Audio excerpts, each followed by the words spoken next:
Hello everyone. तो आज हम लोग स्टार्ट करते हैं करंट अफेयर। और इस वीडियो में हम लोग नवंबर से लेकर जो कि इस वीडियो में हम लोग अगस्त से लेकर नवंबर तक के पूरे करंट अफेयर जो भी इम्पोर्टेंट क्वेश्चन है वो सारे करेंगे। तो ये सीरीज भी इम्पोर्टेंट रहेगी आपके एग्जामों के लिए। तो स्टार्ट करते हैं क्वेश्चन नंबर फर्स्ट से। क्वेश्चन नंबर फर्स्ट क्या है कि recently the Security and Exchange Board has launched an artificial intelligence device, artificial intelligence based chatbot. मतलब कि जो सेबी है, सेबी ने एक आर्टिफिशियल इंटेलिजेंस बेस्ड एक चैटबॉट लॉन्च किया है। किसके लिए? Help to the investor to seek response information on the certain process. जो इन्वेस्टर्स हैं उनकी हेल्प के लिए। तो इसका नाम क्या है? तो सेबी ने जो ये क्वेश्चन यही पूछ रहा है कि वह चैटबॉट का नाम क्या है। तो उस चैटबॉट का नाम है सेवा। ठीक, सेवा ये एक एआई चैटबॉट है।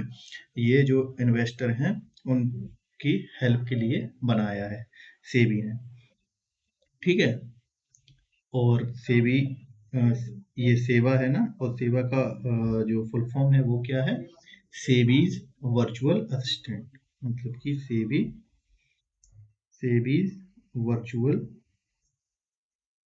असिस्टेंट। ये इसका ये इसका क्या है? फुल फॉर्म है। ठीक है। और सेबी, अगर सेबी के बारे में देखें तो सेबी ने एक जो स्कोर जो पोर्टल है उसका 2.0 वर्जन भी लॉन्च कर दिया है। ठीक है। और इसमें जो भी ग्रीवियंस मतलब कि जो भी प्रॉब्लम्स हैं उनको सॉल्व करने के लिए 21 दिन के अंदर वो प्रॉब्लम्स हैं जो वो सॉल्व हो जाएंगी। ठीक है। और जो सेबी है, सेबी की अभी करंट में कौन है अध्यक्ष? ये है माधवी पुरी बुच। ठीक, माधवी पुरी बुक ये क्या है? इसकी अभी हेड है। और जो सेबी है, सेबी की स्थापना 1992 में हुई थी। एक्चुअली में 1998 में हुई थी, 1988 में हुई थी। और जो फुल फ्लैज्ड स्टेटस वो 1992 में बोला था। और सेबी का हेडक्वार्टर कहाँ है? ये मुंबई में है। और ये क्या कैपिटल मार्केट को रेगुलेट करता है?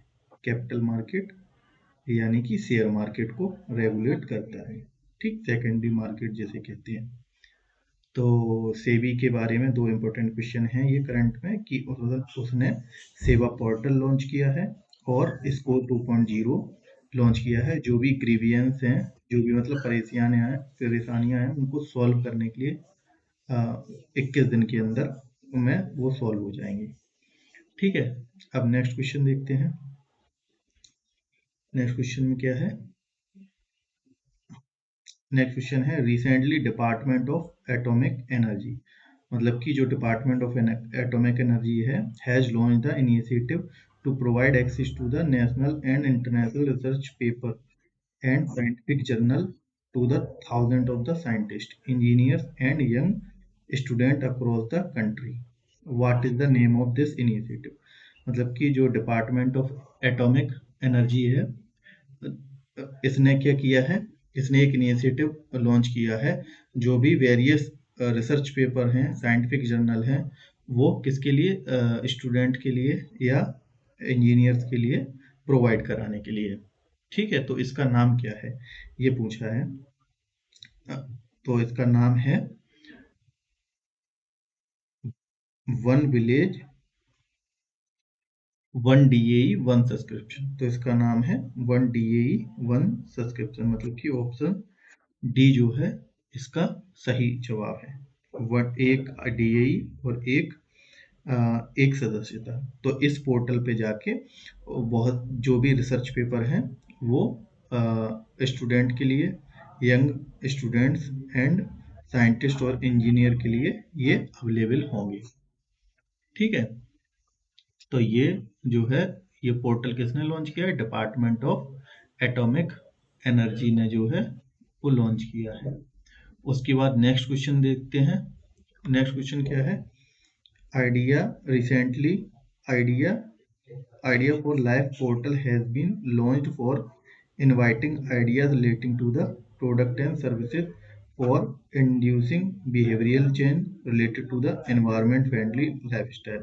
This portal developed by the Ministry of Environment, Forest and Climate Change in collaboration with, मतलब कि ये जो पोर्टल है वो ministry of environment and climate change ने लॉन्च किया है, और वो भी किसके साथ मिलके, ये पूछा है कौन सा portal, ideas for life portal. और इसमें है क्या, ये क्या है आइडिया, ये पोर्टल है किसके लिए कि जो आइडिया प्रोवाइड कराएं product and service for the inducing the behavioural change in the environment friendly lifestyle, मतलब कि एनवायरनमेंट फ्रेंडली जो लाइफस्टाइल है उसके लिए जो आइडिया प्रोवाइड कराने के लिए ये पोर्टल है। तो ये किसके साथ मिलके बनाया है, ये बनाया है यूनिसेफ युवा, यूनिसेफ युवा पोर्टल के साथ में। और जो यूनिसेफ युवा ये है, युवा यूनिसेफ ने चलाया था युवा, तो ये लॉन्च कब किया था, 1 नवंबर 2019 में ये लॉन्च किया था। और जो है इसके बाद जो लाइफ है, लाइफ मॉडल जो दिया था, लाइफ स्टाइल फॉर एनवायरनमेंट, इसका मतलब क्या है, लाइफ, ये पीपीपी मॉडल पे काम करेगा। ठीक है, pro public planet, pro people planet, मतलब कि ये है कि इसको अगर लाइफ वाला ये हम लोग ये अगर हम लोग यूज करेंगे तो क्या हो जाएगा कि एनवायरनमेंट के लिए लाइफ करेंगे तो हम लोग प्रो प्लेनेट प्यूपल बन जाएंगे। ठीक है, प्रो प्लेनेट प्यूपल, तो इसका आंसर क्या हो जाएगा, D is the right answer.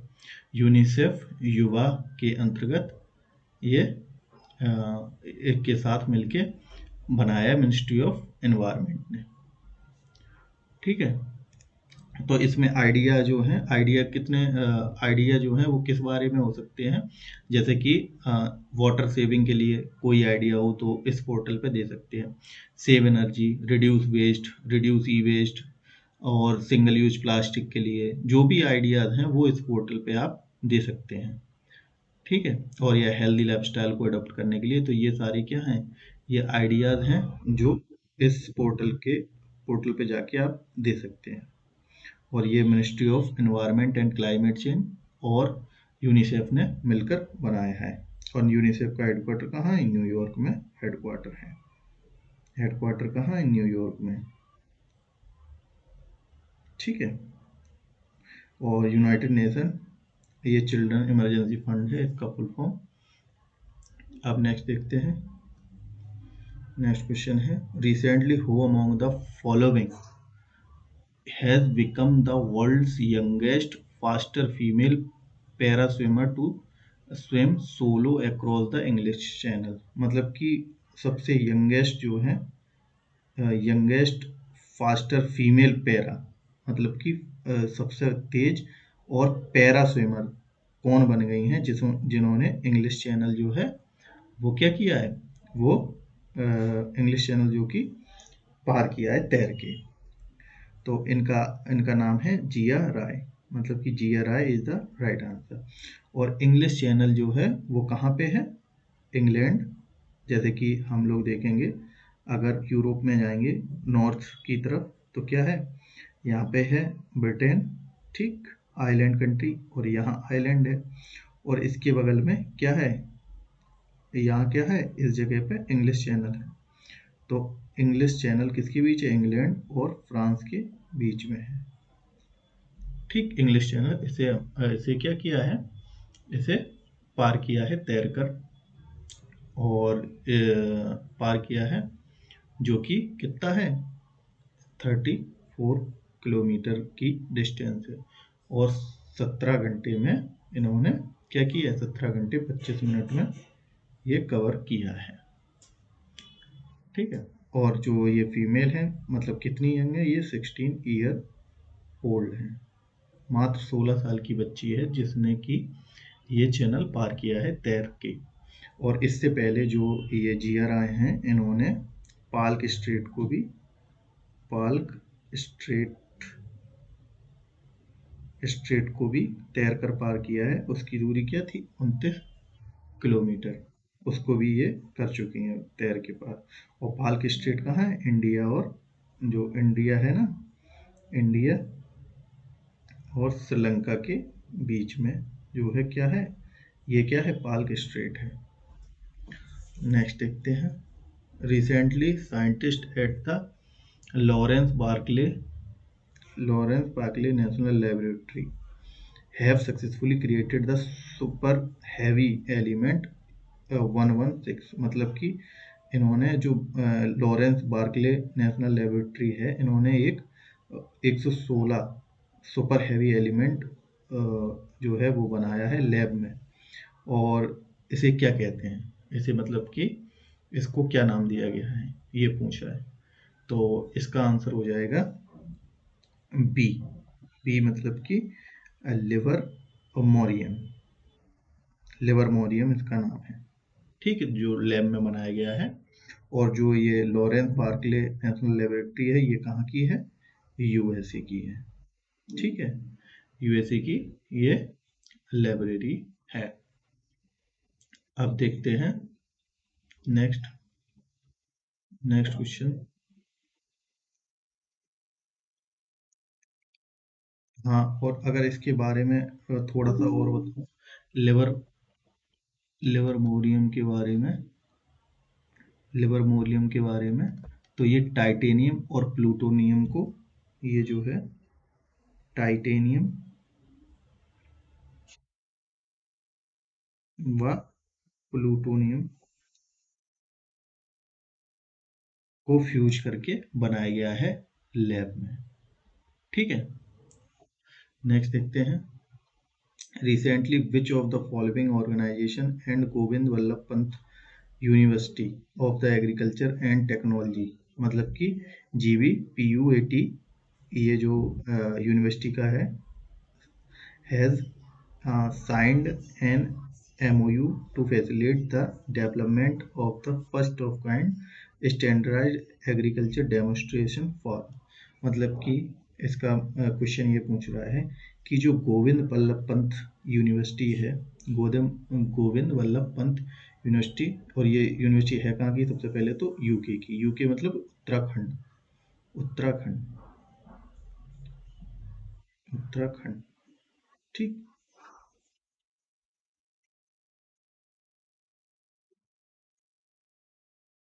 Uttarakhand. ठीक है। और ये है कहाँ पे? उधम सिंह नगर में। उधम उधम सिंह नगर। ठीक है, तो जो ये गोविंद वल्लभ पंत यूनिवर्सिटी है, इन्होंने क्या किया है?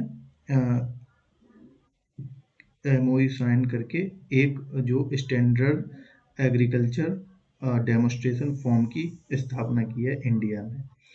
तो कौन सी ऑर्गेनाइजेशन के साथ इन्होंने मिलके जो है ये बनाया है? Standardised agriculture demonstration form. ठीक, तो इसका आंसर हो जाएगा ब्यूरो ऑफ इंडियन स्टैंडर्ड। मतलब कि ए इज द राइट आंसर। और ब्यूरो ऑफ जो इंडियन स्टैंडर्ड है, इसकी स्थापना कब हुई थी? 12 अक्टूबर 2017 को। और ये जो ब्यूरो ऑफ इंडियन स्टैंडर्ड है, ये किस मिनिस्ट्री के अंतर्गत काम करता है? Ministry of consumer affairs, food and public distribution, ये वाली मिनिस्ट्री के अंतर्गत ये जो है कार्य करता है। ठीक है, नेक्स्ट देखते हैं। Recently which of the following organisation has been honoured with the GF Global Water Tech Award. मतलब कि निम्न में से कौन सा जो है ऑर्गेनाइजेशन है, ऑर्गेनाइजेशन की बात पूछ रहा है। Organisation has been honoured the GF Global Water Tech Award in the category of water department of the year in the Global Tech Summit 2024। जो ग्लोबल टेक समिट है, उसमें जो water department of the year का award किस organisation को मिला है? तो इसमें हो जाएगा आंसर दिल्ली, ये central water commission. Central water commission जो है, इसको क्या मिला है? ये water department of the year का अवार्ड मिला है। कहाँ पे? ग्लोबल वाटर टेक समिट में। ग्लोबल वाटर टेक समिट में ये अवार्ड मिला है। और ये तो ऑर्गेनाइजेशन होगी, ऑर्गेनाइजेशन को ये मिला है। और वैसे पूछा जाए इंडिविजुअली में तो दिल्ली मेट्रो को मिला है। ये तो गवर्नमेंट की होगी, और वैसे दिल्ली मेट्रो की भी मिला है।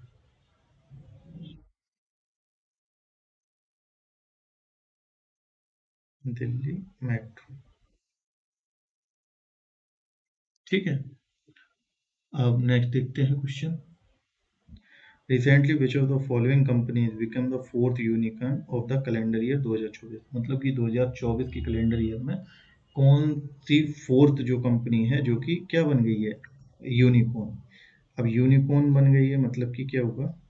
यूनिकॉर्न का मतलब क्या होता है? उसकी वैल्यू जो है $1 बिलियन की हो गई है। वैल्यू कैप कितना हो गया उसका? $1 मिलियन। तो ऐसी चौथी कौन सी कंपनी है? तो चौथी कंपनी है रैपिडो। चौथी कंपनी कौन सी है? रैपिडो।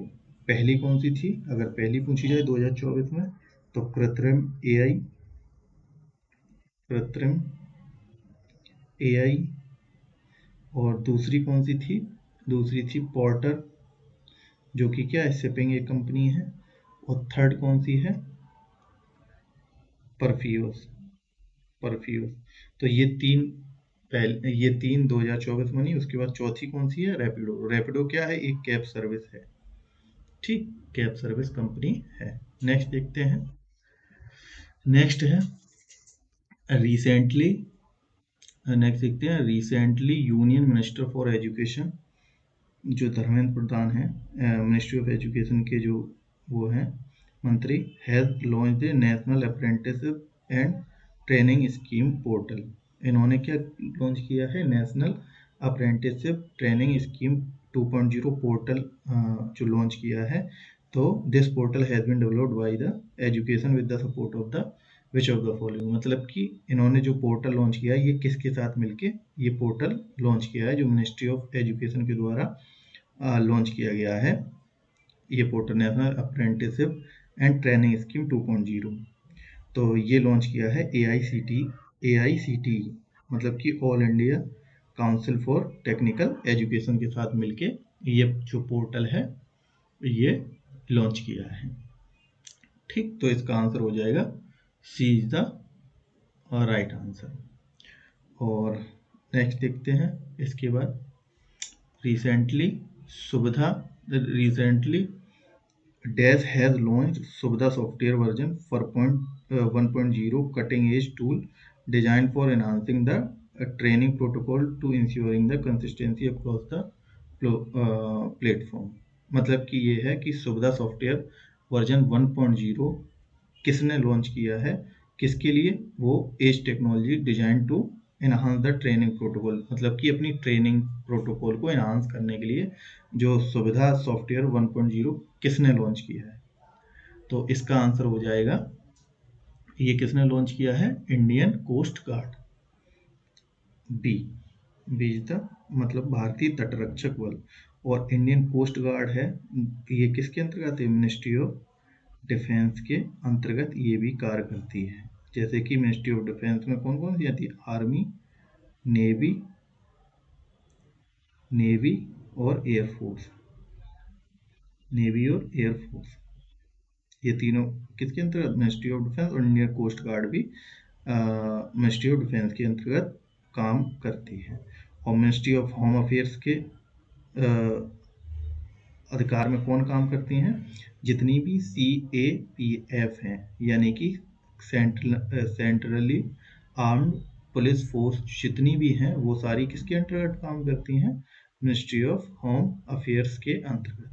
और मिनिस्ट्री ऑफ डिफेंस के अंतर्गत जो BRO है, BRO भी कार्य करता है, बॉर्डर रोड ऑर्गेनाइजेशन।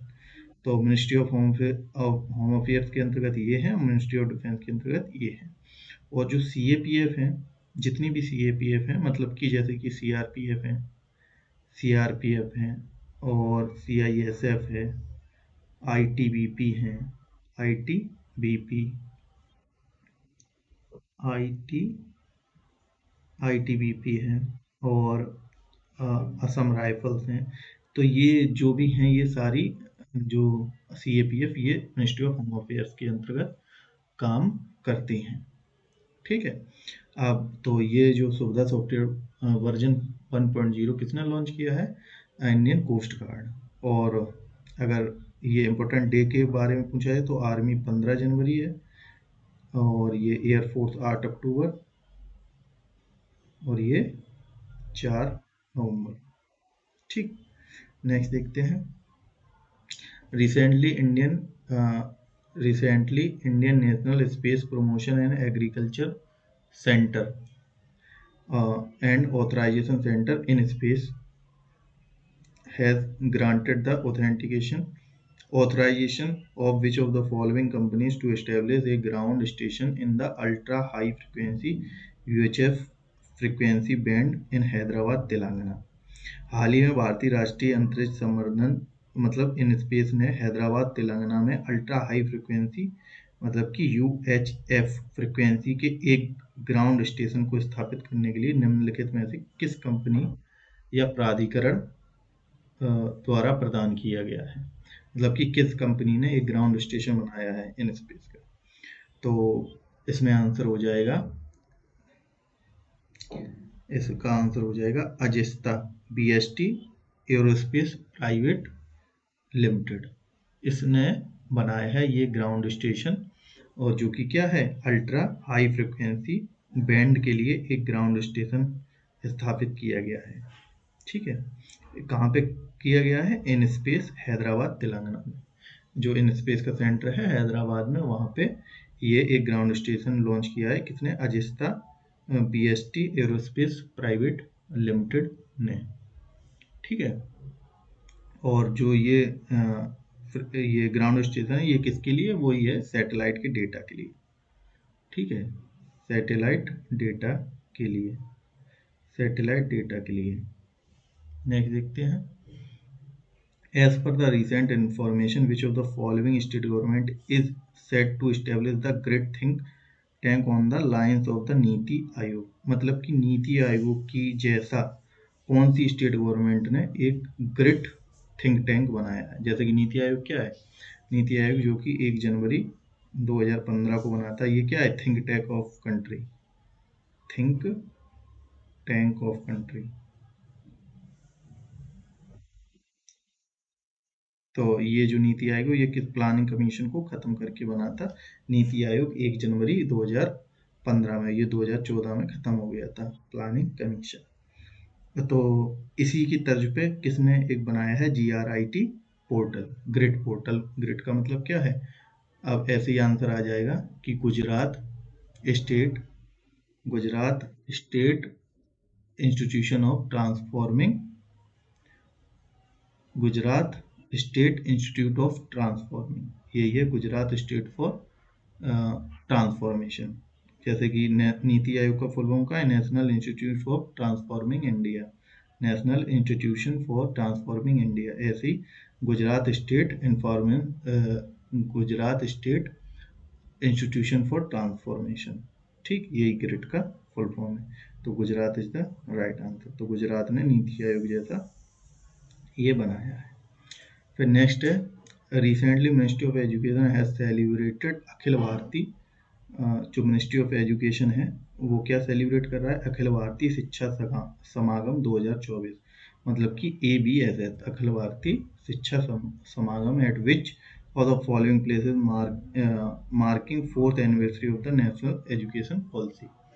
के उपलक्ष्य में ये जो जो एजुकेशन पॉलिसी आई थी 2020 में ना, उसकी 4 साल की एनिवर्सरी है। इसी इसी उपलक्ष्य में ये सेलिब्रेट कराया अखिल भारतीय शिक्षा समागम। तो ये पूछा गया है कौन सी जगह पर ये चीज सेलिब्रेट की जा रही है?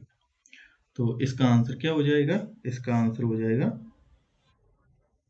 इसका आंसर हो जाएगा न्यू दिल्ली। ठीक, न्यू दिल्ली में जो है वो ये अखिल भारतीय शिक्षा समागम जो है वो सेलिब्रेट किया जा रहा है। ठीक है। और ये न्यू दिल्ली में कहाँ किया जा रहा है? Manik show centre, Manik show centre. में किया जा रहा है, ठीक है। और ये कब आई थी? ये जुलाई 2020 में आई थी, नेशनल एजुकेशन पॉलिसी, ठीक है। 1986 के बाद ये दूसरी, इसके बाद आई थी ये 34 ईयर बाद आई थी न्यू एजुकेशन पॉलिसी। नेक्स्ट देखते हैं। और न्यू एजुकेशन पॉलिसी में अगर पूछा जाए तो इसमें क्या किया है, इसमें एक परख, जो नेशनल असेसमेंट सेंटर है, जो परख, उसका इस्टेब्लिशमेंट किया है। और इसके अंतर्गत एक निष्ठा पोर्टल भी बनाया गया है, ठीक है। और जो एजुकेशन के लिए एक एक स्वयं पोर्टल भी 2017 में बनाया गया था, ठीक है। चलो देखते हैं next question. Recently basketball federation of India has set up the new basketball academy collaboration with the कोरवस American academy eight which of the following. मतलब कि जो national basketball federation of India है, इसने किसके साथ मिलके, जो कोरवस कोरवस अमेरिकन एकेडमी है, इसके साथ मिलके एक नई बास्केटबॉल एकेडमी है, वो कहाँ पे सेटअप की है, ये क्वेश्चन है। तो ये जो है, ये सेटअप की गई है मुंबई में। तो C is the right answer. Mumbai में ये सेटअप की गई है। और जो पहली बास्केटबॉल एकेडमी कहाँ सेटअप करी गई थी? मणिपाल में, मणिपाल यूनिवर्सिटी कर्नाटका। नेक्स्ट देखते हैं। नेक्स्ट है, recently India and which of the following countries has unveiled the world first stamp depicting lord Ramlalla in Ayodhya. तो ये जो है वो निम्न में से कौन सी कंट्री है जिसने पहला स्टाम्प बनाया है जिसपे कि लॉर्ड रामलला की पिक्चर है? तो ये कंट्री है लाओस, ठीक। लाओस जो है, ये कंट्री है कहाँ? साउथ ईस्ट एशिया में ये कंट्री है लाओस। और इसकी कैपिटल क्या है? वियंतियन। इसकी कैपिटल क्या है? वियंतियन। और वियतनाम की हनोई, सिंगापुर की सिंगापुर सिटी, कंबोडिया की नाम पेन है। तो ये तो कैपिटल हो गई। लेकिन लाओस जो कंट्री है जिसने एक स्टाम्प जारी किया है जिसपे कि लॉर्ड रामलला की फोटो है।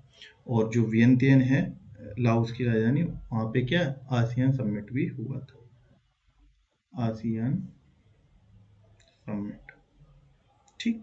आसियान समिट भी यहाँ पे है। और आसियान जो है, ASEAN association for south east Asian nation, ये इसका फुल फॉर्म है। और जो आसियान है वो 1967 में बना था। नेक्स्ट देखते हैं। Recently who among the following has made history by becoming the first Indian woman in independent India to the win the multiple medals in the single Olympic. मतलब कि निम्न में से कौन सी जो है वो महिला बनी है एक ही ओलंपिक में जो है 2 मेडल जीतने वाली? तो हम लोगों ने ये तो जानते ही हम लोग, इसमें क्या होगा, मनु भाकर हैं जिन्होंने 2 मेडल जीते हैं, मनु भाकर ने। और उसमें भी क्या है, एक ब्रॉन्ज सिंगल में जीता है और एक डबल में जीता है। वो भी किस में? 10 मीटर एयर पिस्टल राइफल में। और मिक्स में भी 10 मीटर एयर पिस्टल में भी, दोनों में 2 ब्रॉन्ज मेडल जीते हैं मनु भाकर ने, ठीक, 2 ब्रॉन्ज,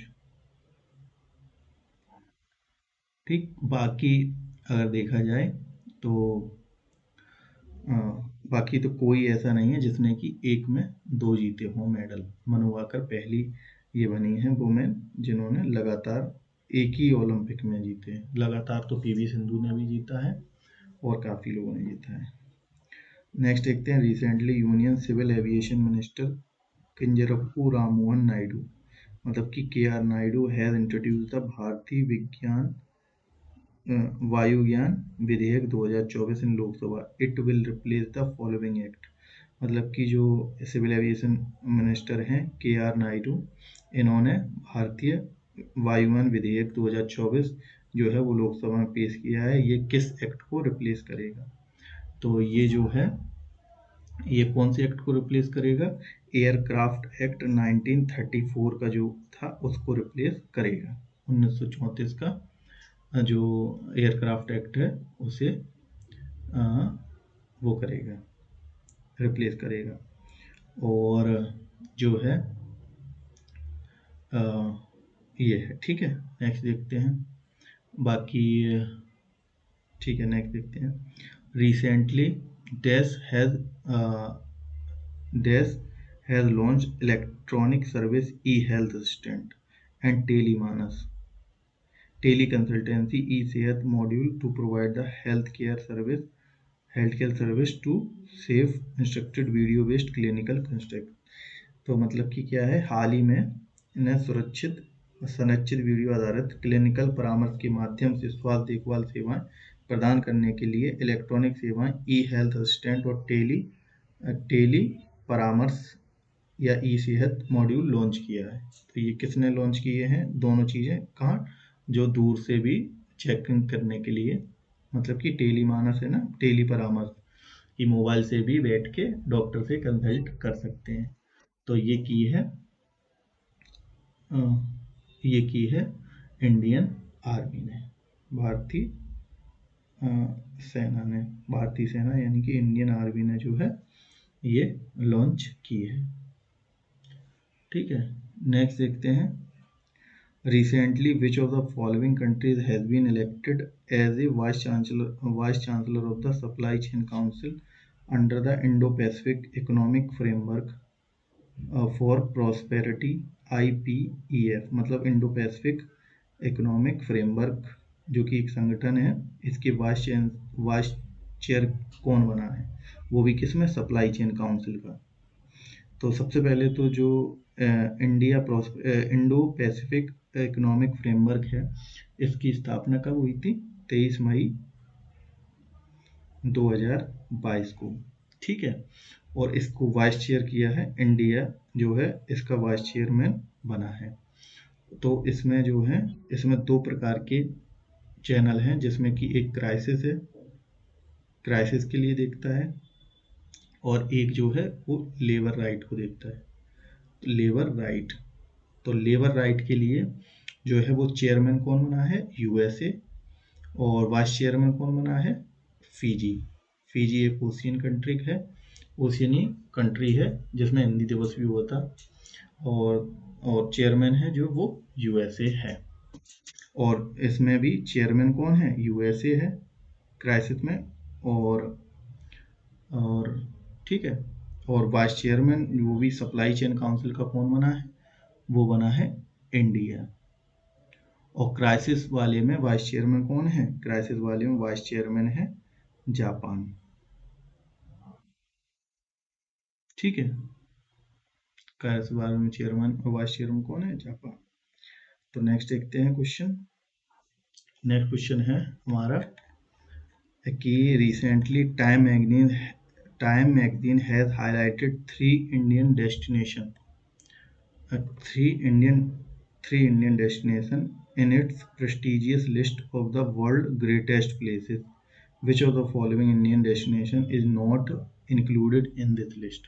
मतलब कि जो टाइम मैगजीन है उन्होंने क्या किया है, जो 3 इंडियन डेस्टिनेशन को इंक्लूड किया है prestigious list of the world greatest places, जो कि बहुत ही अच्छे प्लेसेस हैं। मतलब कि विश्व के महानतम स्थल में 3 प्लेसेस को लॉन्च किया, तो निम्न में से ऐसा कौन सा है जो कि नहीं है शामिल। तो इसमें आंसर हो जाएगा कि जो चोटी वाला छोटी वाला जो म्यूजियम है वो क्या है, वो शामिल नहीं किया गया। बाकी ये तीनों जो है, म्यूजियम ऑफ सॉल्यूशन जो कि मुंबई में है वो भी शामिल किया है, मनम चॉकलेट हैदराबाद और नार हिमाचल प्रदेश NAAR, ये जो सेंटर है ये भी क्या किया है, ये शामिल किया है। तो इसका आंसर हो जाएगा B is the right answer, इसे शामिल नहीं किया गया है, ठीक है।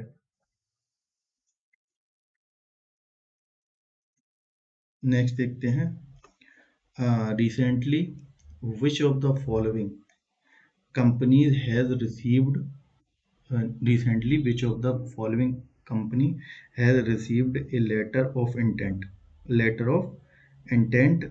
from the Damodar Valley Corporation for setting up the दो 800 मेगावाट की, मतलब 2 into 800 megawatt Koderma phase 2 thermal power station in Koderma district of Jharkhand. मतलब कि इसका मतलब ये है कि जो झारखंड में दो जो हैं, तो वो किस कंपनी को दो थर्मल प्लांट का वो मिला है, लेटर ऑफ इंटेंट, मतलब कि बनाने के लिए कहा गया है। तो ये मिला है भारत हैवी इलेक्ट्रिकल, ये मिला है किसको, भारत हैवी इलेक्ट्रिकल लिमिटेड मतलब BHEL को। और ये मिला है, और ये जो है BHEL ये बनवाएगी किससे, ये अडानी से बनवाएगी। ठीक, तो ये हो गया हम लोगों को करंट अफेयर। ऐसे ही और भी करंट अफेयर आएंगे। अब मैं नेक्स्ट वीडियो से ज़्यादा से ज़्यादा हिंदी में जो है बोलने की कोशिश करूँगा, क्योंकि इंग्लिश में थोड़ा सा कन्वर्ट करते हैं ना अंग्रेजी को, तो थोड़ा गड़बड़ हो जाता है, इस वजह से हिंदी में पढ़ने में सही नहीं आता। तो अब हिंदी में ही जो है वो क्वेश्चन ज़्यादातर सही से टाइप करूँगा, जिससे कि आपको सही से समझ में आए।